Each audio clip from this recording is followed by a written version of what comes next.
ራሱን ሊያጠፋ ጅም ውስጥ ጓደኛውን ያገኙ ይመችሽናል። ኧረ መጀመሪያ ሰውዬው የት ማጥፋት አላሳሰበም።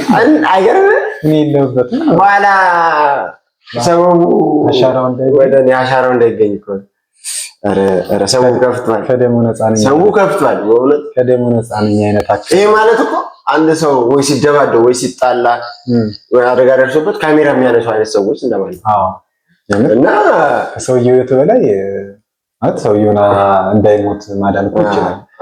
ግን እየረበሸው መሰለው ገባ ወይ የረበሽኩ አይነት ነገር አለ ወይ ይቅርታ ረበሽ ፕራይቬሲውን ለመጠበቅ ይመቻል።